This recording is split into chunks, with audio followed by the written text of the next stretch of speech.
temas, quiero saludar en estos momentos al querido Francisco Paco Cruz, periodista de larga trayectoria, el querido maestro Paco Cruz, autor de una larga lista de libros, sobre todo los dos más recientes, se los recomiendo: Las Damas del Poder y García Luna, el Señor de la Muerte. Orgullosamente miembro de esta familia sin censura. Querido Paco, pues todo parecería indicar, de acuerdo a esta encuesta que presenta la doctora Claudia Sheinbaum, que van a continuar las mañaneras, las conferencias matutinas de Presidencia de la República. Menciona entre 7 y 9, o sea que serían más cortas. Es lo que nos deja ver con su encuesta la doctora Claudia Sheinbaum. Pero bueno, van disipando dudas en torno a esto. Muchos apostaban a que no habría mañaneras, pero la presidenta electa ya se animó con la encuesta y creo que va a continuar el ejercicio, este ejercicio de comunicación circular, diría el presidente Andrés Manuel López Obrador. ¿Cómo estás, Paco? Vicente, ¿cómo estás? Buenos días. Mira, qué masazo acaba de soltar la virtual o la futura, pero ya no va a ser presidenta, va. Sí, la futura presidenta de México en 2 meses. En 2 meses, Vicente, estamos hoy a 1 de agosto. El 1 de octubre toma posesión como primera presidenta de la República de los Estados Unidos mexicanos. Retiro lo que dijo, de los Estados Unidos mexicanos. Y mira qué masazo para aquellos viejos periodistas que están esperando que desaparezca prácticamente esa forma de informar que inauguró el presidente Andrés Manuel López Obrador, aunque retomó de sus mañaneras cuando era jefe de gobierno de la Ciudad de México. Pero, mira, eso es bien importante porque si algo molesta a aquellos viejos comunicadores es justamente eso, porque no tienen oportunidad de nada. Pero, al margen de eso, me parece que hoy la futura presidenta de México suelta algo que es fundamental. La reforma judicial va en serio, ¿sí? No es un juego y el ministro en retiro, Arturo Saldívar Lelo de la Real, es decir, un hombre que conoce bien las entrañas del Poder Judicial de este país, las entrañas de la Suprema Corte, cómo opera el Consejo de la Judicatura Federal, es el responsable de impulsar y llevar a buen término esta reforma, pero además las restantes reformas que presentó el presidente Andrés Manuel López Obrador en febrero pasado. Es decir, va en serio y esto es un mensaje para todo el Poder Judicial, es un mensaje para la ministra presidenta de la Suprema Corte de Justicia de la Nación, es un mensaje para todos, Vicente. Va en serio, es sólido y hay que esperar la reforma al Poder Judicial Federal de este país. ¿Cómo lo ve, Vicente? Yo digo que son 2 masazos, pero en serio. Y precisamente el respaldo total que le da la doctora Claudia Sheinbaum, la presidenta electa, al ministro Saldívar, seguramente hará patalear, gritonear a columnistas, opinadores y políticos que brincarán en los medios de comunicación corporativos por lo que significa, como dices tú, Paco. Por todo lo que representa, Vicente, con todo en todo este proceso de discusión, de análisis que se ha hecho, la Suprema Corte ha intentado, y algunos opositores han intentado imponer una narrativa sobre lo que debe ser, pero la verdad es que lo que hace hoy la futura presidenta, lo que hace dejando o anunciando el nombramiento del ministro Saldívar, ministro en retiro, pero ministro al fin de cuentas, Saldívar Lelo de la REA, es decirle, hay un mandato popular del 2 de junio, no lo dijo en esas palabras, pero eso es lo que está diciendo. Hay un mandato popular, la reforma al Poder Judicial va, pero además lo dice, van las otras 17 reformas, así que eso es un mensaje claro, contundente, lo que está pasando en estas mesas de análisis, seguramente algunas cosas se tomarán en cuenta, pero es un hecho de que no hay marcha atrás, de que lo que está pasando es una narrativa que se intenta imponer, pero que la presidenta futura de México ya tomó una decisión va a sostenerse. Ella lo había dicho antes, no es una sorpresa, es como el presidente Andrés Manuel López Obrador. Eso es lo que dijo, eso es lo que va a hacer, y ese fue el mandato popular del 2 de junio. El presidente López Obrador siempre dijo lo que iba a hacer, y en estos 6 años ha cumplido toda la agenda. Y sus pendientes, él lo ha dicho. Él lo ha dicho, la extorsión, la consolidación de los cuerpos en la lucha contra el crimen organizado, contra la violencia en general. Así que hoy la presidenta hace lo mismo. Y mira, yo lo que insisto es una mujer que viene del mismo movimiento, que tiene una lucha propia y que hace tiempo lo dijo: no voy a pelearme, no voy a disentir con el presidente López Obrador.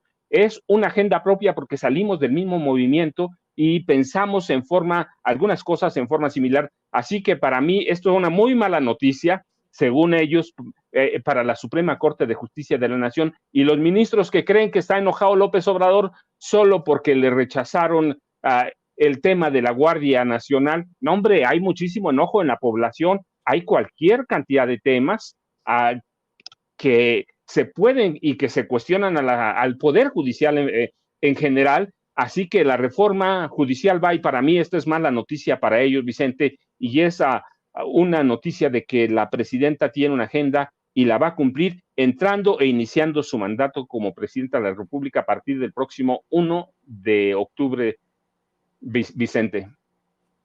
Querido Paco, y también relevante en la encuesta que muestra la doctora Claudia Sheinbaum, cómo la ciudadanía está muy interesada en los temas de seguridad. Seguridad sigue siendo el tema central de la preocupación de los mexicanos y mexicanas. Aquí está, lo tiene en pantalla, don David.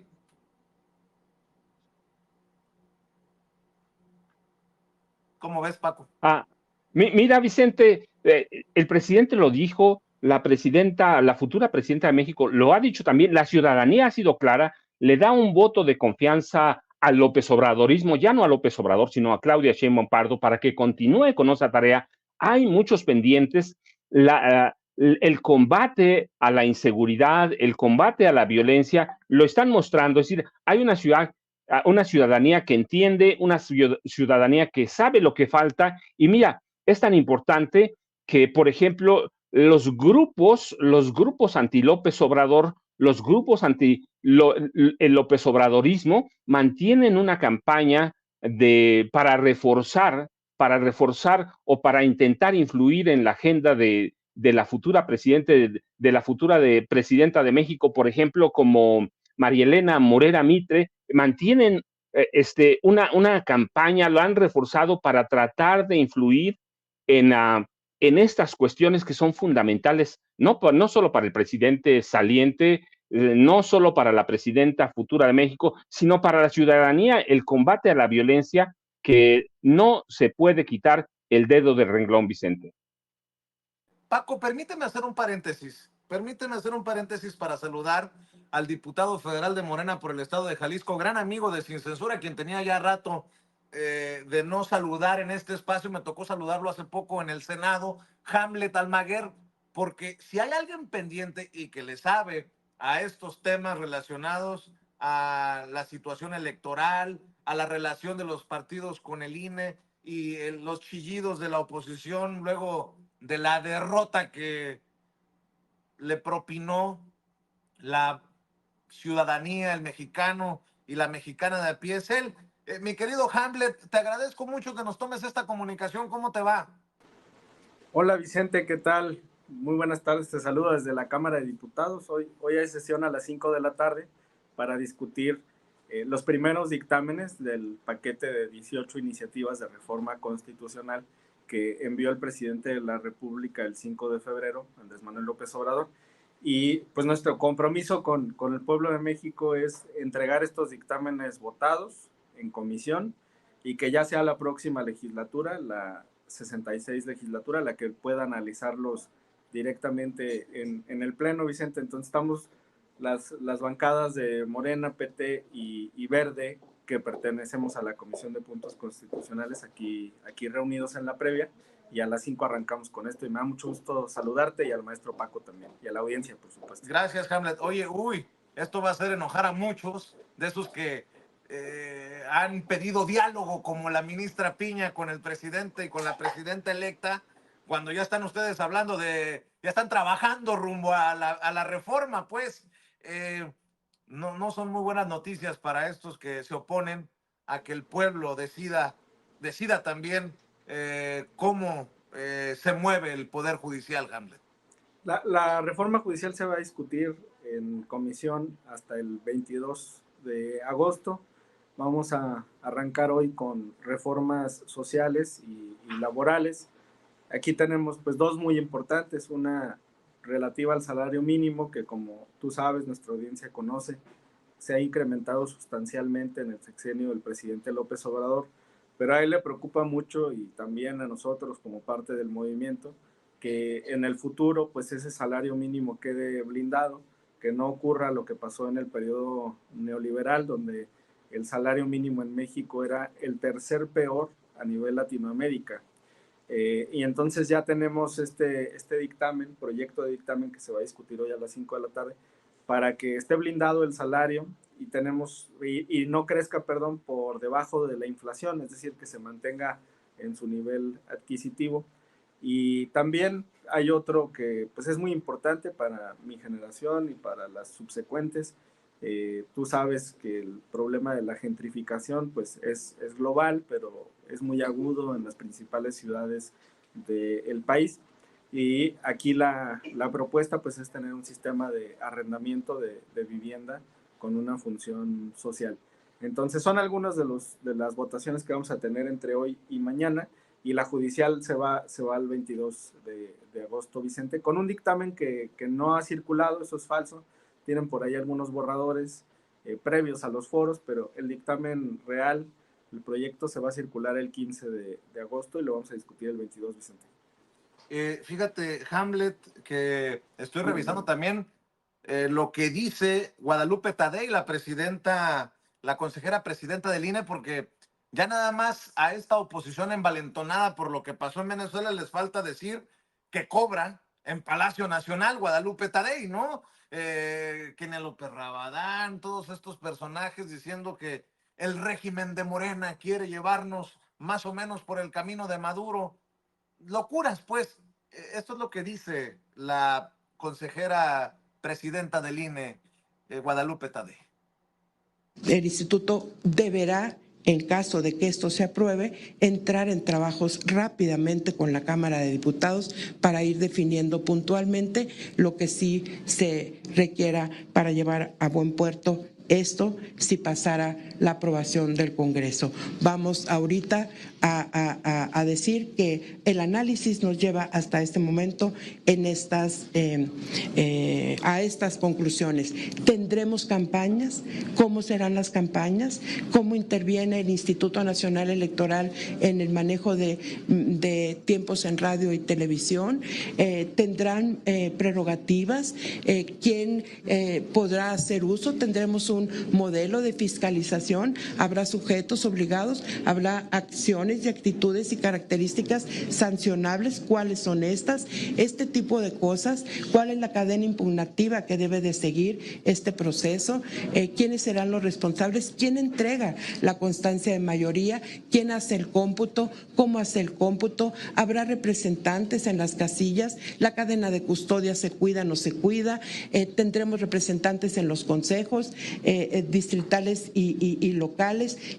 Tantas cosas que tenemos por resolver aquí y tantas preguntas que dejamos hoy en el aire con todos ustedes, porque es importante que sepan que el instituto sabe hacer procesos electorales, pero también sabe que requiere tener claridad en todo lo que va a emprender para que resulte altamente efectivo. Y un proceso de presupuestación acorde con las necesidades y el tamaño del ejercicio que habremos de hacer.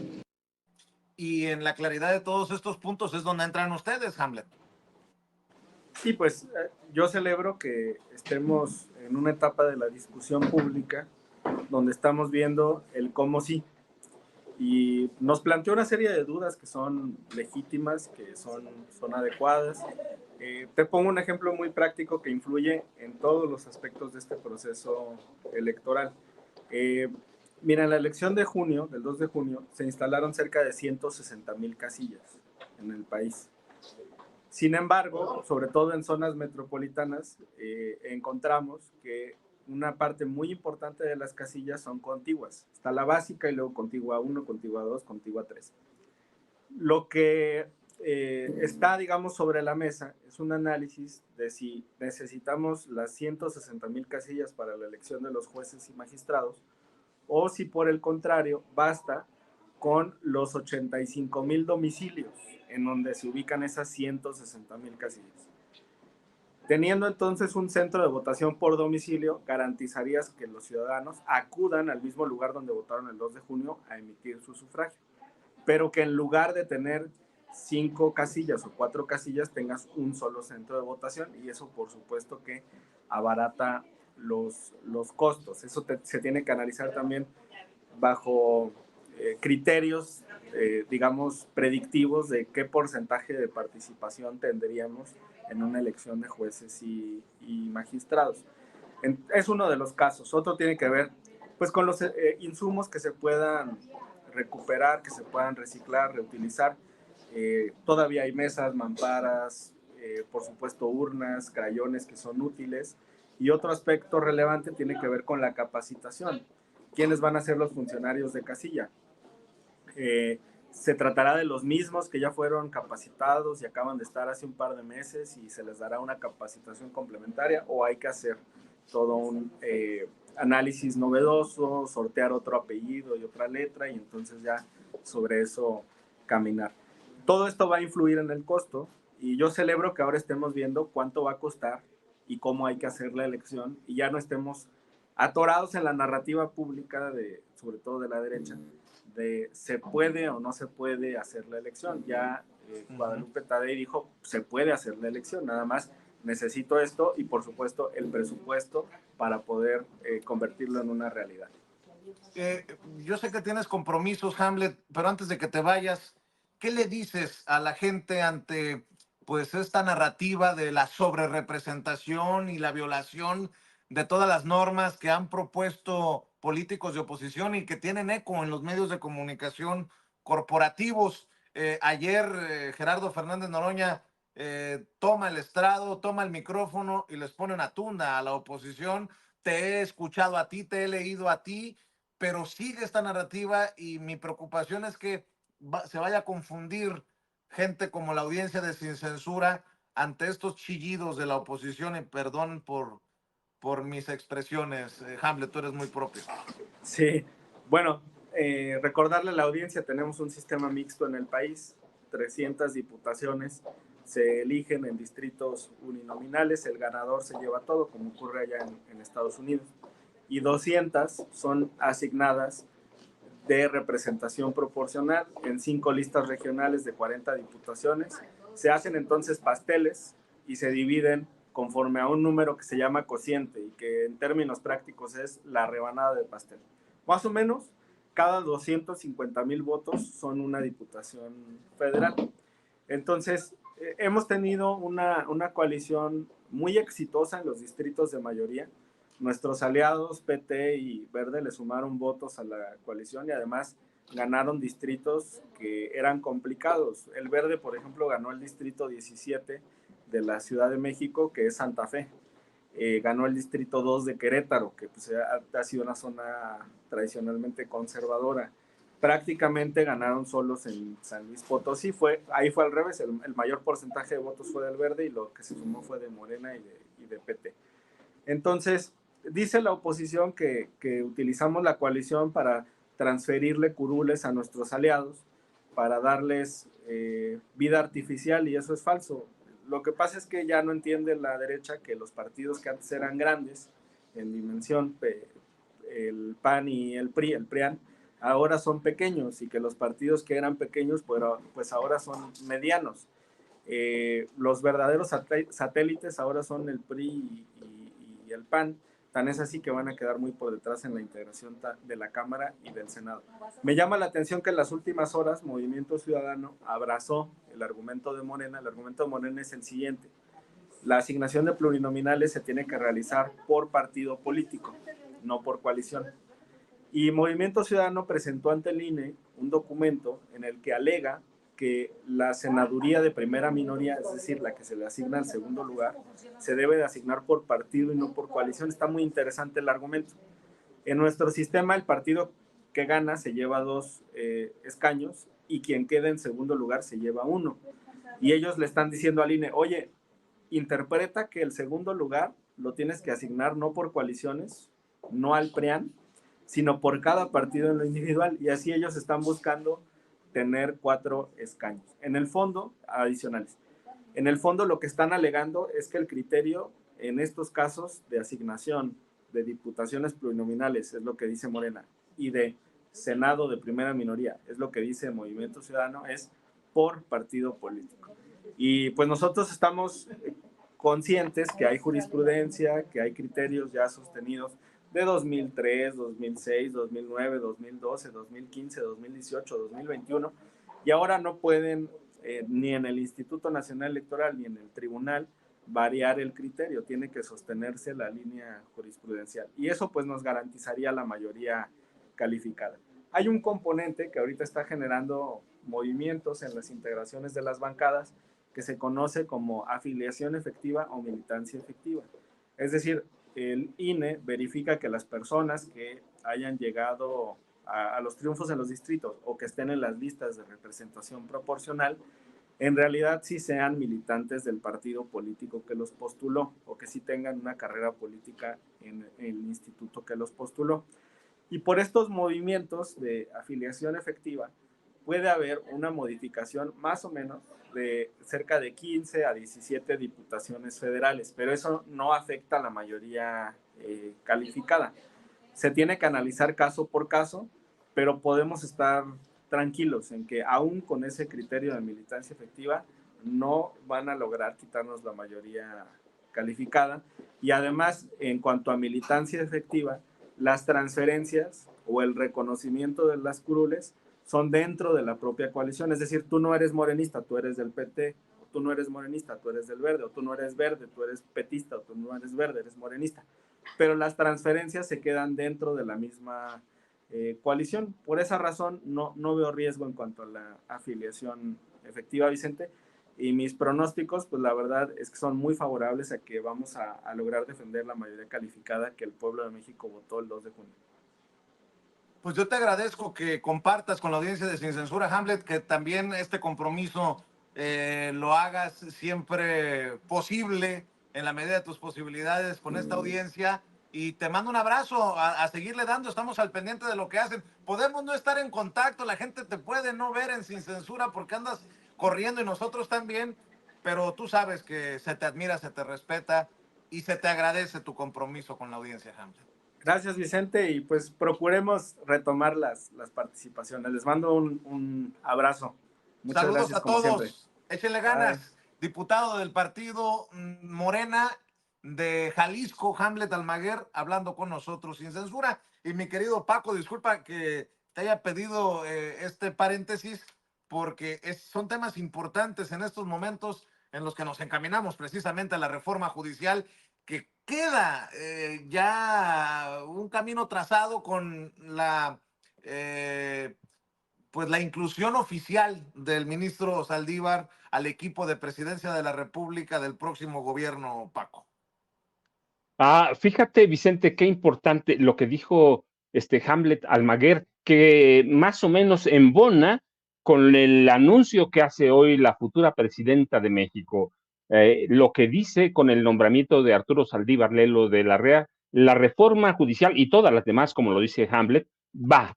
La reforma va, pero Hamlet además nos da 2 datos adicionales que son fundamentales. Uno, 15 de febrero, dictamen formal. El dictamen de la reforma al Poder Judicial va a estar listo el 15 de agosto, discúlpame, el 15 de agosto va a estar listo y el 22 entra al Pleno. Es decir, ya hay fechas para analizar en la Cámara, en el Congreso de la Unión, las reformas al Poder Judicial. Esto es el 22 de febrero que va a tener la actual legislatura, va a tener tiempo para analizarlas, por lo menos una semanita, porque recuerda que el día 30 de agosto, el último día de agosto, termina el último periodo el último periodo de sesiones de la Cámara de Diputados y toman posesión ese día los nuevos legisladores que entran en funciones o inician su primer periodo ordinario de sesiones el 1 de septiembre. Es decir, aquellos que se van saben lo que va a tratar, pero va a quedar como un bocadillo a partir del 1 de septiembre para las 2/3 partes de Morena. Así que sí, yo te decía, parece que embona la presidenta de México futura a partir del 1 de octubre.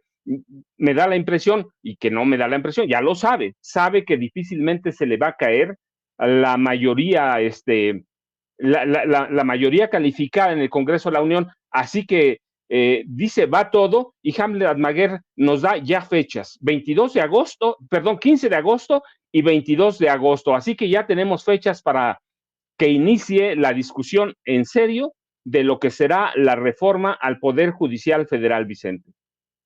Así es, Paco. Oye, Paco, 2 temas, si me permites, maestro, sé que andas ocupado, pero a ver, tengo entendido que hay una protegida de Genaro García Luna que anda con todo en campaña contra el gobierno del presidente Andrés Manuel López Obrador en temas del Ejército, Guardia Nacional. Y aparte, pues nos ayudan, muchachos. El caso de estos 4 elementos de la Guardia Nacional en Jalisco que tenían en su poder, en maletas, uniformes, más de $1 millón en efectivo, y tengo entendido que miles de dólares, armas y cuanta cosa, mi querido Paco. Mira, Vicente, primero lo de la protegida de Genaro García Luna. Ciertamente María Elena Morera Mitre puede negar cualquier cosa, pero está en una campaña permanente para descalificar las tareas de seguridad pública del gobierno de Andrés Manuel López Obrador. Pero mira, de pronto parece uno que no entiende cuando ellos dan cifras y cifras de crímenes, de presupuestos, y uno dice, pues sí, está bien, pero cuando uno pone en contexto todo, entonces empiezan a cobrar sentido. Mira, por ejemplo, cuando el 8 de marzo de 2007, Genaro García Luna presentó su estrategia para combatir a las organizaciones criminales, y ya conocemos la estrategia, era controlar a todas las organizaciones del crimen organizado. Se hizo acompañar por los presidentes de las comisiones de seguridad de la Cámara de Diputados y del Senado, que en esa época eran Rodrigo Medina de la Cruz del PRI y Ulises Ramírez Núñez del PAN, y se hizo acompañar por el gobernador de Sonora, José Eduardo Robinson Burs Castelo, pero lo más importante, lo importante no eran ellos o los importantes, la persona importante, la principal invitada, aquella mujer que iba a darle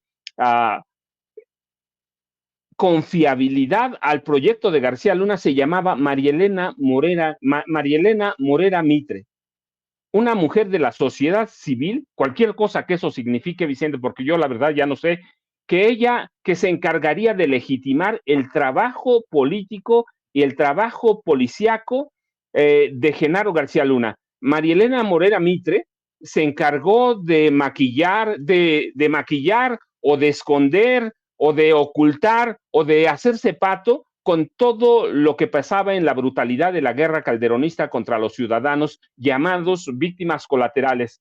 Ella era presidenta de la Asociación Civil México Unido contra la Delincuencia y Ciudadanos por una Causa Común, pero era una desconocida. Y gracias a la protección de García Luna, Morera Mitre lograría recibir el título entre 2002 y 2006 de madrina de los agentes de la AFI, una corporación policial civil que sería enriquecida con exmilitares y con la complejidad o silencio de personajes como Morera Mitre o Isabel Miranda Wallace, fíjate que también sirvió para legitimar a García Luna. Ocultaron que la AFI se había convertido en una escuela de criminales, ocultaron todo lo que pasaba en la guerra violenta de Felipe Calderón.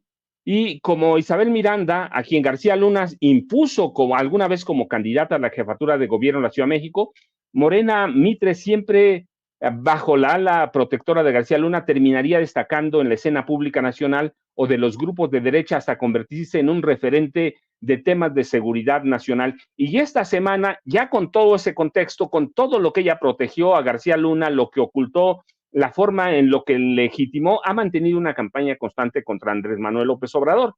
Así, pero gracias a los espacios que le ofrece la vieja prensa corporativa, se mantiene como una de las voces abiertas de Genaro García Luna en los cuestionamientos a la estrategia del gobierno López Obrador contra los delitos de alto impacto y en especial contra el crimen organizado, y pretenden imponer una agenda de seguridad pública a la futura presidenta Claudia Sheinbaum Pardo, bajo los señalamientos de que AMLO ha tratado de imponer al país a una ideología militar.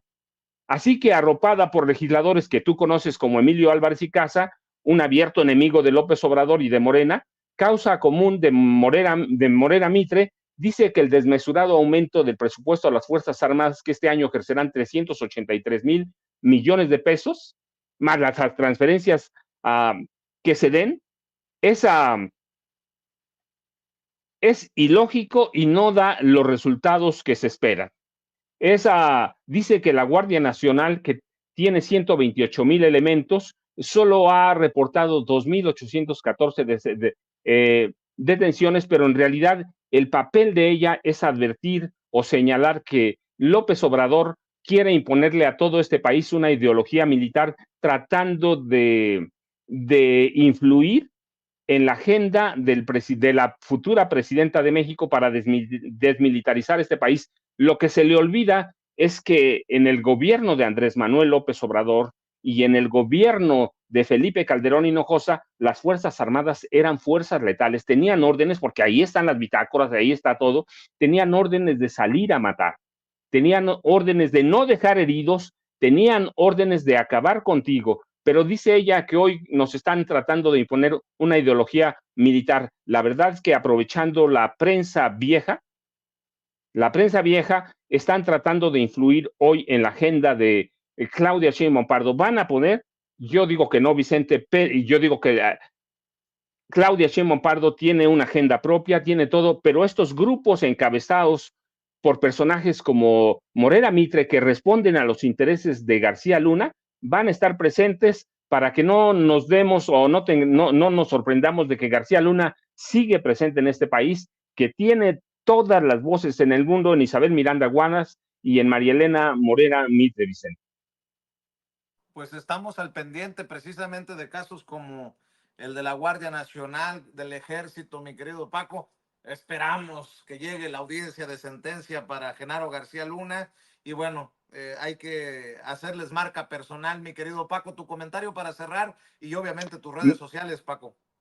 Mira, Vicente, creo que la acusación contra 4 elementos de la Guardia Nacional, a los que encontraron más de 1 billón de pesos en efectivo, ocultos en maletas, en uniformes, debe tener una resolución rápida, pronta y expedita. La Guardia Nacional no puede estar sujeta a esas acusaciones que se dieron y que echaron a perder a la AFI, que echaron a perder a la Policía Federal de Genaro García Luna. Los responsables de la Guardia Nacional tienen que entregarnos una investigación pronta y expedita. Estos oficiales operaban en la 70 compañía de la Guardia Nacional en Tepetitlán, Jalisco, que son la región de los Altos de Jalisco, que es una zona caliente, una zona copada y cooptada por el narcotráfico. Así que es urgente que la Guardia Nacional nos diga qué pasó, por qué tenían ese dinero oculto y por qué oficiales como estos tienen acceso a tanto dinero. La Guardia Nacional no puede caer, Vicente, en las viejas prácticas